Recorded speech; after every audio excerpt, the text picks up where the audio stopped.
Hello dear students, first year mathematics chapter number 3 की exercise number 3.3 के तमाम question को आज हम सॉल्व करेंगे। लिहाजा वीडियो को मुकम्मल देखिएगा। आपको यूट्यूब पर ऐसी बहुत सारी वीडियोस मिल जाती हैं जिसमें जो है इन क्वेश्चन को सॉल्व किया गया, तमाम क्वेश्चन को सॉल्व किया जाता है, लेकिन बहुत ज़्यादा लेंथी वीडियोज़ के अंदर होती हैं या पार्ट्स में होती हैं। इस वजह से मैंने जो कोशिश की है कि एक ही वीडियो के अंदर और कम से कम टाइम के अंदर आपका जो है कंसेप्ट क्लियर करवाया जाए। लिहाजा ये उन तमाम स्टूडेंट्स के साथ शेयर किए जो फर्स्ट ईयर के स्टूडेंट्स हैं या फिर जो SST मैथ फिजिक्स की तैयारी कर रहे हैं। तो क्वेश्चन नंबर 1 जो है 3.3 का, उसमें हमें ए वेक्टर, बी वेक्टर और सी वेक्टर गिवन है और हमने डॉट प्रोडक्ट निकालना है। इस पूरी एक्सरसाइज के अंदर डॉट प्रोडक्ट की इन्वॉल्विंग है। तो डॉट प्रोडक्ट के लिए हमेशा याद रखें कि जो करस्पॉन्डिंग कंपोनेंट्स होते हैं उनका डॉट प्रोडक्ट 1 के इक्वल होते हैं और जो अपोजिट या डिफरेंट कंपोनेंट्स होते हैं उनका डॉट प्रोडक्ट 0 होता है। इस वजह से उनको लिखने की ज़रूरत नहीं होती। जिस तरह से आई का आई के साथ हमेशा प्रोडक्ट आप लेंगे, आई का अगर जे के साथ या के साथ लेंगे तो वो उसका रिजल्ट 0 आएगा।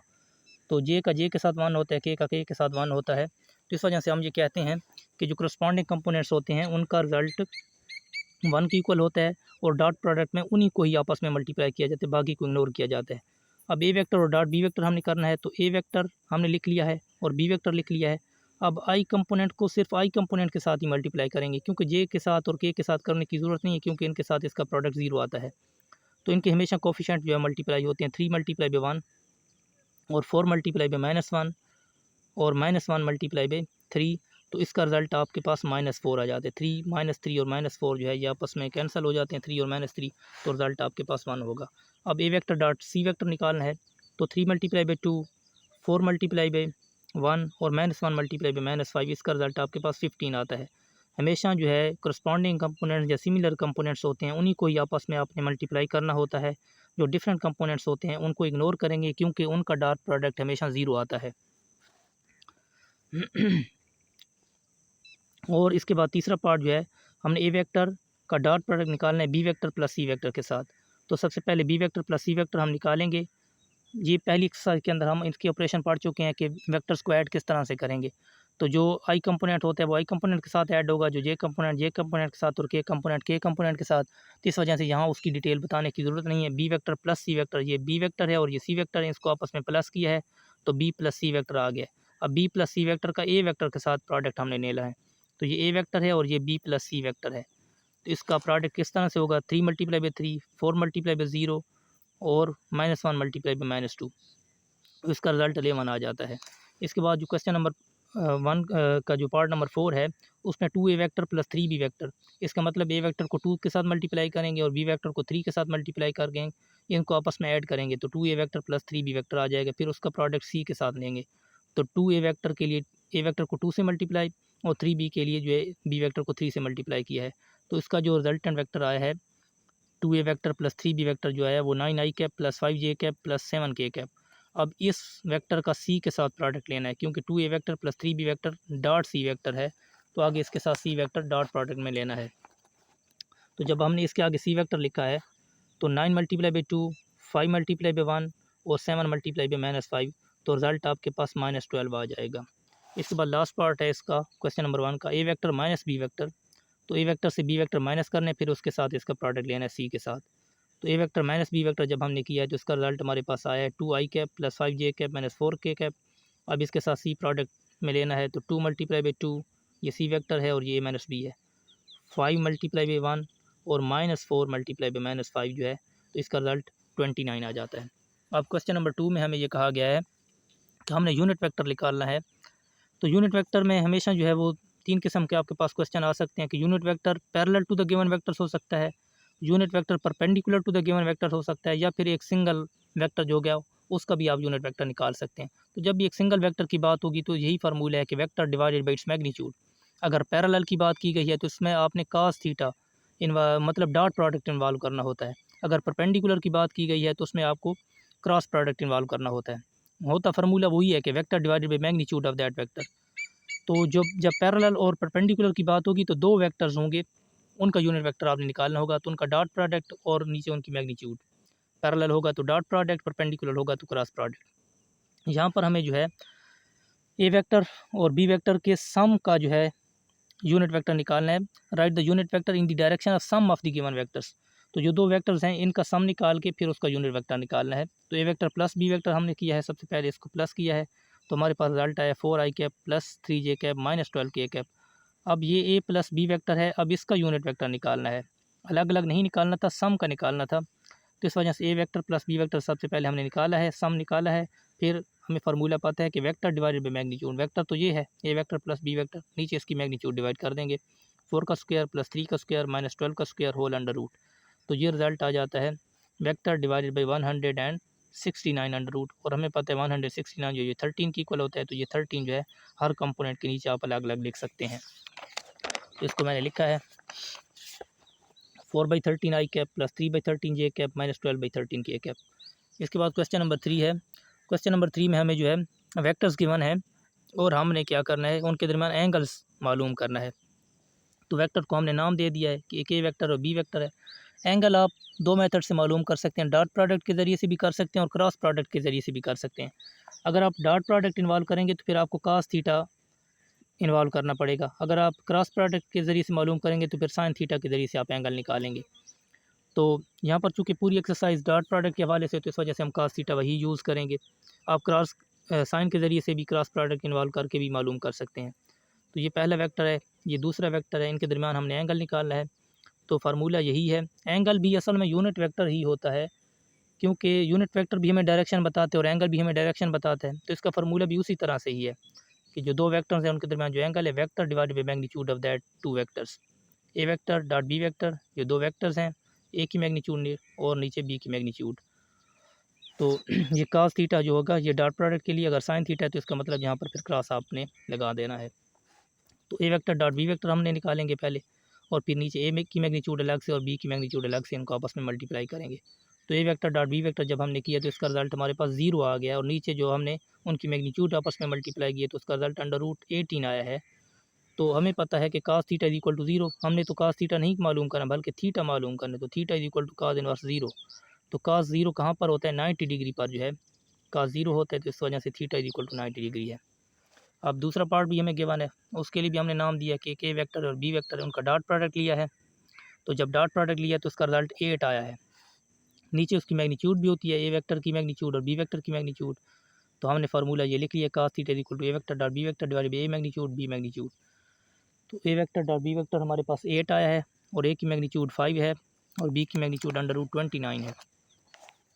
तो ये फार्मूला हो गया है cos theta equal to 8 divided by 5 और 29 अंडर रूट। तो इसको अब हमने जो है cos इन्वर्स करना है, theta equal to cos inverse 8 divided by 5 under root 29। ये कैलकुलेटर के ज़रिए से मालूम करेंगे तो इसका रिजल्ट 73 डिग्री आएगा। इसके बाद तीसरा पार्ट भी है इस क्वेश्चन का, ए वेक्टर है बी वेक्टर है, उसी तरह से इनका डॉट प्रोडक्ट लेंगे, डॉट प्रोडक्ट इनका -1 की इक्वल आता है, और ए मैग्नीट्यूड है ये अंडर रूट 13 की इक्वल आती है, और बी मैग्नीट्यूड है अंडर रूट 3 की इक्वल आती है। तो cos theta equal to a vector dot B vector divided by A magnitude b magnitude. A dot b जो है ये -1 है, और अंडर रूट 3 और अंडर रूट 13 ये अंडर रूट 39 हो जाएगा। इसका cos इन्वर्स करेंगे, ये -1 divided by under root 13 calculator के ज़रिए से मालूम करेंगे तो ये -0.16 आता है। इसका cos इन्वर्स मालूम करेंगे कैलकुलेटर से तो ये 99.20 आता है, तो इसको आप 99 डिग्री लिख सकते हैं। इसके बाद क्वेश्चन नंबर 4 है, जिसमें हमने क्या करना है कि एक वेक्टर दिया गया है, उस वेक्टर का हमने ये बताना है कि वो बाकी जो दो गिवन वेक्टर्स हैं उनका परपेंडिकुलर है या नहीं है। तो हमने कहा कि ये जो वेक्टर हमें गिवन है लेट ये ए वेक्टर की इक्वल है, और बाकी जो दो वेक्टर हैं उनको हमने बी और सी का नाम दिया है। तो वेक्टर के लिए परपेंडिकुलर होने के लिए यही शर्त है कि उनका डॉट प्रोडक्ट 0 की इक्वल आएगा, क्योंकि डॉट प्रोडक्ट 0 का मतलब ये है कि उनके दरमियान 90 डिग्री का एंगल है, और 90 डिग्री का मतलब ही यही है कि वो परपेंडिकुलर हैं या राइट एंगल उनके दरमियान बन रहा है। तो ये जो गिवन वेक्टर है इसका इसके साथ भी डॉट लेंगे और इसके साथ भी डॉट लेंगे, तो पता चल जाएगा कि ये जो वेक्टर है, ये जो गिवन वेक्टर है, ये इसके साथ भी और इसके साथ भी परपेंडिकुलर है। तो सबसे पहले A vector dot B vector मालूम करेंगे, फिर ए वेक्टर डॉट सी वेक्टर मालूम करेंगे। अगर ये रिजल्ट 0 देता है, तो जब भी A vector dot B vector result 0 दे तो इसका मतलब ये है कि ये ए और बी आपस में परपेंडिकुलर हैं। हमने ए वेक्टर का बी के साथ और सी के साथ निकालेंगे तो पता चलेगा कि ये इन पर परपेंडिकुलर है या नहीं है। तो हम इसका डॉट प्रोडक्ट लेते हैं। तो सबसे पहले ए डॉट बी हमने मालूम किया है, इसका रिजल्ट जो है ये 1 मल्टीप्लाई बाई 1, 7 मल्टीप्लाई बाई -1 और 3 मल्टीप्लाई बाई 2। तो इसका रिजल्ट 7 - 7 0 हो गया है, तो इसका मतलब ये आपस में परपेंडिकुलर हैं। अब सी के साथ भी लेंगे ए वेक्टर का, तो इसका रिजल्ट जो है 1 मल्टीप्लाई बाई 2, 7 मल्टीप्लाई बाई 1 और 3 मल्टीप्लाई बाई -3, इसका रिजल्ट भी 9 - 9 जो है 0 आ गया। तो इसका मतलब ये ए वेक्टर जो था वो बी के साथ भी परपेंडिकुलर है और सी के साथ भी परपेंडिकुलर है। इसके बाद क्वेश्चन नंबर 5 है। क्वेश्चन नंबर 5 में हमें ए वेक्टर और बी वेक्टर गिवन है और ये बताना है, ऐसा वेक्टर मालूम करना है कि जो ए और बी के परपेंडिकुलर हो। वो वेक्टर हमारे पास अननोन है, उस अननोन वेक्टर का हमने ये बताना है कि जो ए वेक्टर और बी वेक्टर के साथ परपेंडिकुलर है और वो हमने अननोन वेक्टर फाइंड करना है। जब परपेंडिकुलर तो इसका मतलब उसका जो डॉट प्रोडक्ट ए के साथ और बी के साथ 0 होगा। तो सबसे पहले हम उस वेक्टर को नाम देते हैं कि लेट वो सी वेक्टर है जो ए के साथ परपेंडिकुलर है और बी के साथ भी परपेंडिकुलर है। उसको हमने जो है अननोन है चूँकि एक्स आई कैप प्लस वाई जे कैप प्लस जेड के कैप नाम दे दिया है। इसका प्रोडक्ट ए के साथ भी लेंगे और बी के साथ भी लेंगे, फिर एक्स की और वाई की और जेड की वैल्यूज़ निकाल लेंगे तो हमारे पास वो वेक्टर आ जाएगा। तो सबसे पहले क्या है,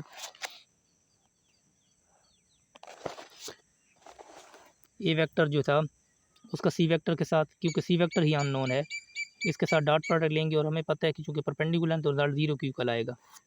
इनका आपस में डॉट प्रोडक्ट लिया है तो x plus 2y plus Z, क्योंकि आई कैप और आई कैप, जे कैप और जे कैप और के कैप और के कैप ये 0 हो गए हैं, ये पहली इक्वेशन बन गई है। अब जो बी वेक्टर दूसरा वेक्टर उसका भी सी वेक्टर के साथ डॉट प्रोडक्ट लेंगे तो ये हमारे पास दूसरी इक्वेशन बन जाएगी। हमें चूँकि वेक्टर मालूम करना है तो ये जो दो इक्वेशंस हैं इनको हम सॉल्व करेंगे।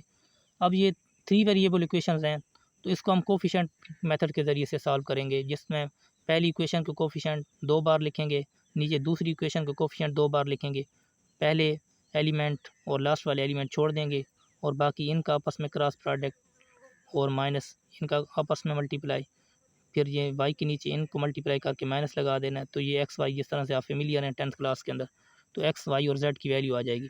अब ये जो नीचे वाली वैल्यू ये एक्स की है, ये वाई की है और ये जेड की है। हमें जो है एक्स वाई जेड की वैल्यू इसीलिए फाइंड करनी है कि ताकि हम जो वेक्टर हमने सपोज किया है एक्स आई कैप प्लस वाई जे कैप प्लस जेड के कैप, यहाँ पर वैल्यू निकाल लें, डाल देंगे तो ये सी वेक्टर जो है जो परपेंडिकुलर था ए वेक्टर और बी वेक्टर के, तो उसकी वैल्यू ये है -3 आई कैप प्लस 3 जे कैप -3 के कैप। तो ये वेक्टर जो था ये ए के भी परपेंडिकुलर था और बी के भी परपेंडिकुलर था। इसके बाद क्वेश्चन नंबर 6 है। क्वेश्चन नंबर 6 में हमें ये ए वेक्टर दिया गया है और बी वेक्टर दिया गया है और ये हमने जो है प्रूव करना है कि ये जो है A plus M B vector जो है हमने निकालना है और ए प्लस एम बी को हमने पता है कि ए वेक्टर की भी वो परपेंडिकुलर और बी वेक्टर की भी परपेंडिकुलर है, तो हमने एक एम की वैल्यू निकालनी है। ये हमें ए वेक्टर गिवन है और बी वेक्टर गिवन है, ये हमें तीसरा वेक्टर खुद से बनाना है ए प्लस एम बी और वहाँ से हमने एम की वैल्यू निकालनी है और हमें ये कहा गया है कि ये जो वेक्टर है ये परपेंडिकुलर है ए के साथ भी और बी के साथ भी। तो मतलब इस क्वेश्चन के 2 पार्ट हैं, एक यहाँ से वैल्यू आएगी और एक यहाँ से वैल्यू आएगी एम की। तो ये जो चूँकि परपेंडिकुलर ए के साथ तो इसका ए प्रोडक्ट ए के साथ भी लेंगे और इसका प्रोडक्ट बी के साथ भी लेंगे। तो सबसे पहले ये वेक्टर हम मालूम कर लेते हैं ए प्लस एम बी। ए वेक्टर हमारे पास है और बी वेक्टर जो है उसको एम से मल्टीप्लाई करेंगे तो एम बी आ जाएगा। ए प्लस एम बी जो है ये हमारे पास वेक्टर आ गया है, क्योंकि जब हमने मल्टीप्लाई किया है 1 मल्टीप्लाई बाई जो है 2m, तो अब आई कंपोनेंट दूसरे दोनों के साथ था तो हमने आई कंपोनेंट बाहर निकाल लिया और 2 + 1 जो है जिस तरह से मतलब कॉमन लेते हैं, आई कंपोनेंट कॉमन लिया, जे कंपोनेंट कॉमन लिया और के कंपोनेंट कॉमन लिया, तो ये हमारे पास एक बन चुका है वेक्टर जिसका नाम है A plus M B vector. अब इसका डॉट प्रोडक्ट लेंगे ए के साथ क्योंकि ये परपेंडिकुलर है, A plus M B dot A vector. तो इसके साथ जब हमने डॉट प्रोडक्ट लिया है तो डॉट प्रोडक्ट में हमें जो है करस्पॉन्डिंग कंपोनेंट का सिर्फ मल्टीप्लाई करना पड़ता है। तो 2m+1 को जो है हम मल्टीप्लाई करेंगे सिर्फ 1 के साथ और इस तरह से आप मल्टीप्लाई करेंगे तो m की वैल्यू जो है 2m+1 3 × 3 - 3m और 5m - 1 × -1 जो है इक्वल टू 0, क्योंकि ये परपेंडिकुलर हैं। तो यहाँ से m को जो है फाइंड कर सकते हैं। तो m की वैल्यू पहली जो वैल्यू हमारे पास आती है वो 10/12 है। अच्छा, ये बुक से डिफरेंट इस वजह से आ रही है क्योंकि मेरे पास जो ये जो मैंने वेक्टर लिखा हुआ है वहाँ पर 4k है ए वेक्टर और यहाँ पर मैंने जो है 4k की बजाय लिख दिया है -k, तो इस वजह से ये वैल्यू डिफरेंट आ रही है, क्योंकि मैंने जो ए वेक्टर यहाँ पर इन्वॉल्व किया वहाँ पर -k लिख दिया, लेकिन असल में जो क्वेश्चन है वहाँ पर 4k है। इस तरह से ए वेक्टर और एम बी वेक्टर जो है इसका डॉट प्रोडक्ट लेना है बी वेक्टर के साथ भी। ये बिल्कुल सिंपल क्वेश्चन है, मतलब इसमें कोई डिफ़िकल्ट बात नहीं है। अगर आपको यहाँ पर कोई डिफ़िकल्टी लग रही है तो ये पूरा मेथड जो है ये पढ़ा है, आप यहाँ से देख सकते हैं। आपने सिर्फ जो है आई कंपोनेंट को आई कंपोनेंट के साथ मल्टीप्लाई करना है, जे को जे के साथ और के को के के साथ और एम को रीअरेंज करके एम की वैल्यू निकाल लेनी है।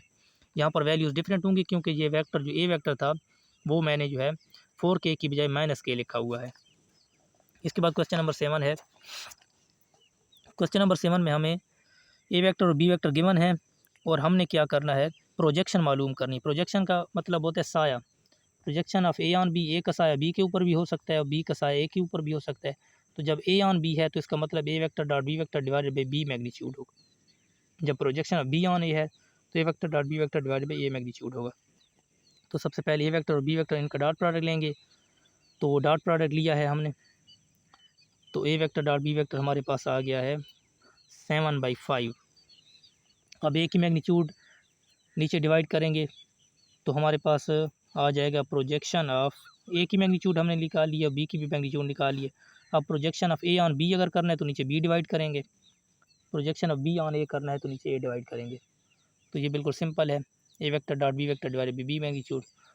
तो projection of A on B का रिजल्ट आया 7/15 और projection of B on A का रिजल्ट आया 14/17।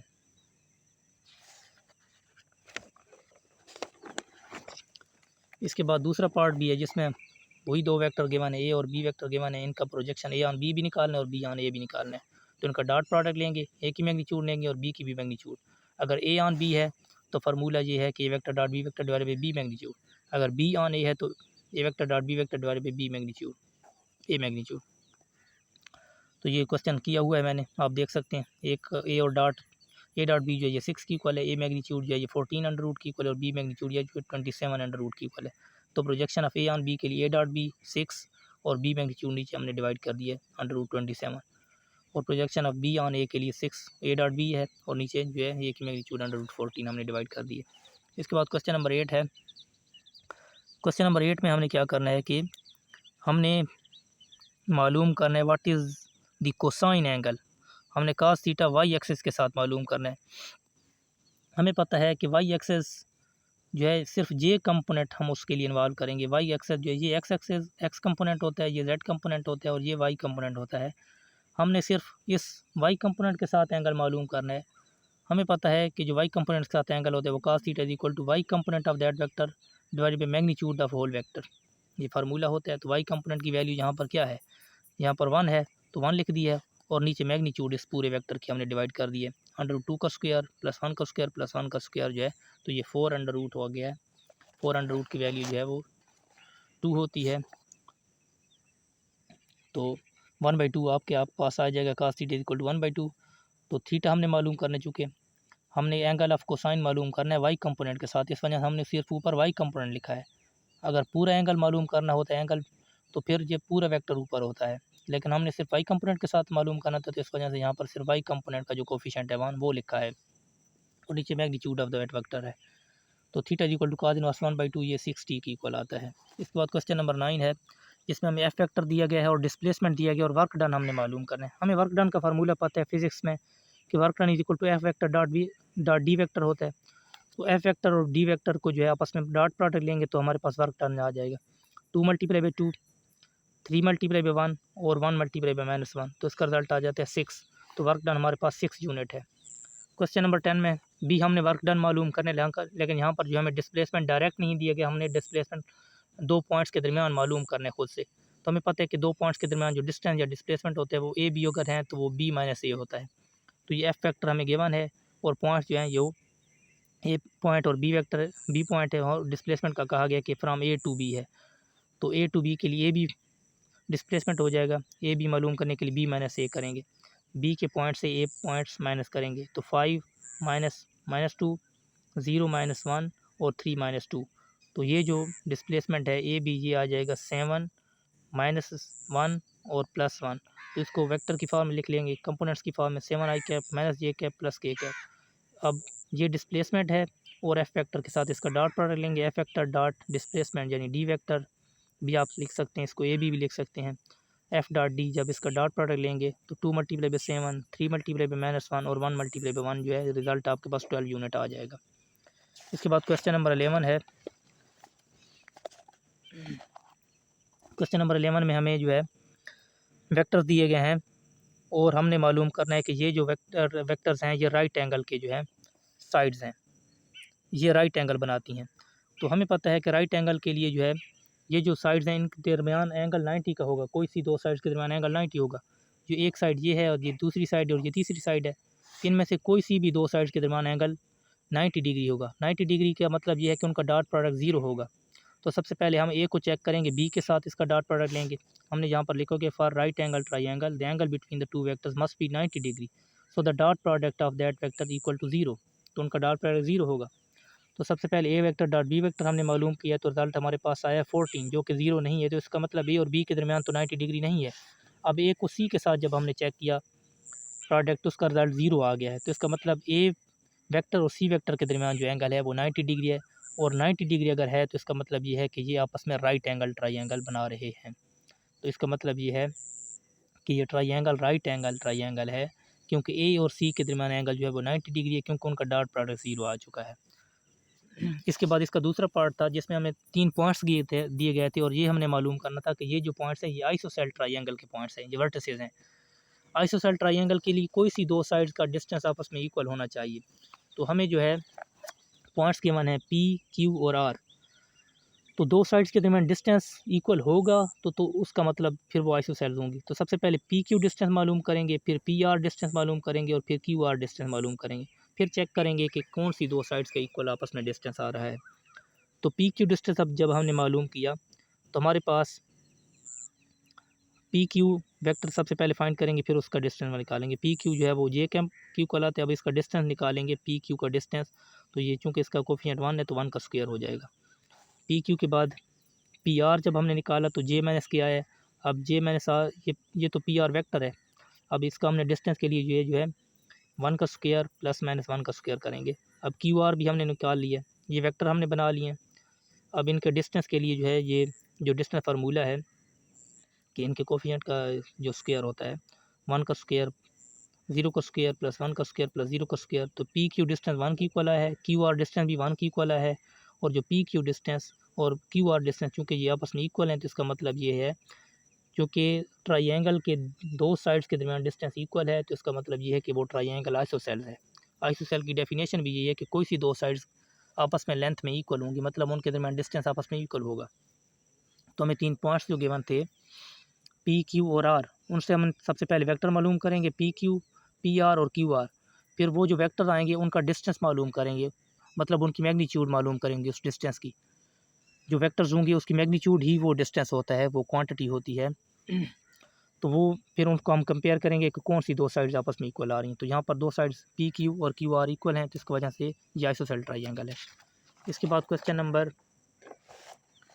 12 और 13। इसके बाद क्वेश्चन नंबर 12 और क्वेश्चन नंबर 13 जो है ये दो थ्योरम हैं, और ये थ्योरम दोनों जो है ये 9th और 10th के अंदर मैट्रिक क्लासेस के अंदर मौजूद हैं, और बहुत ही आसान थ्योरम है। तो इनको आप वहाँ से भी देख सकते हैं, इस वजह से यहाँ पर मैंने इनको सॉल्व नहीं किया। लेकिन अगर आपको इनमें कन्फ्यूजन होती है तो आप फिर कमेंट सेक्शन में बता सकते हैं, फिर इन पर ये एक सेपरेट वीडियो बना दी जाएगी, या फिर जो जितने भी थ्योरम्स होंगे उस पर हम एक अलग वीडियो बना लेंगे। तो इसमें हमने क्या करना है, क्वेश्चन नंबर 12 जो है इसमें हमने प्रूव करना है कि सेमी सर्कल के अंदर जो हाफ सर्कल होता है उसमें जो एंगल बनता है वो राइट एंगल होता है, इसको हमने प्रूव करना है। और क्वेश्चन नंबर 13 जो है इसमें हमें ये प्रूव करना है कि जो ट्राइंगल होती है उसकी जो साइड्स के बाइसेक्टर होते हैं, परपेंडिकुलर बाइसेक्टर होते हैं, वो आपस में सेम होते हैं या सिमिलर होते हैं, वो कंकरेंट होते हैं।